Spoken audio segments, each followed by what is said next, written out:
Starting Fire in Water, presented by Science at NASA. When firefighters want to extinguish a blaze, they often douse it with water. Astronauts aboard the International Space Station, however, are experimenting with a form of water that does the opposite. Instead of stopping fire, this water helps start it. We call it supercritical water, says Mike Hicks of NASA's Glenn Research Center in Ohio. And it has some interesting properties. Water becomes supercritical when it is compressed to a pressure of 217 atmospheres and heated above 703.4 degrees Fahrenheit. Above that so-called critical point, ordinary H2O transforms into something that is neither solid, liquid, nor gas.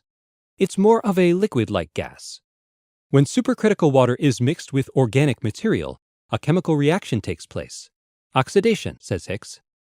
It's a form of burning without flames.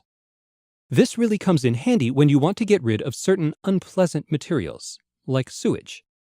Cities, corporate farms, ships at sea, and manned spacecraft accumulate waste materials that could benefit from this kind of treatment. When we push a wet waste stream above the critical point, supercritical water breaks the bonds of the hydrocarbons. Then they can react with oxygen. In other words, the slurry ignites. Sometimes hot spots in the slurry produce visible flame, but usually not. This is a relatively clean form of burning that produces pure water and carbon dioxide, but none of the toxic products of ordinary fire.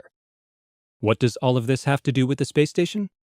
The International Space Station provides a unique microgravity lab for studying the properties of supercritical water, says Hicks. One of the problems with supercritical water has to do with salt. Above the critical point, any salts dissolved in water quickly precipitate out. If this happens in a reactor vessel, the metallic components of the vessel become coated with salt and they begin to corrode. In any realistic waste stream, we have to learn how to deal with salt. It's a major technological hurdle. Dealing with salt is the ultimate goal of the supercritical water mixture experiment on the space station, a joint effort between NASA and the French Space Agency. By studying supercritical water without the complicating effects of gravity, we can learn how precipitating salts behave on a very fundamental level, says Hicks, who is the principal investigator of the experiment. We might even be able to figure out how to draw salt away from corrosion-sensitive components.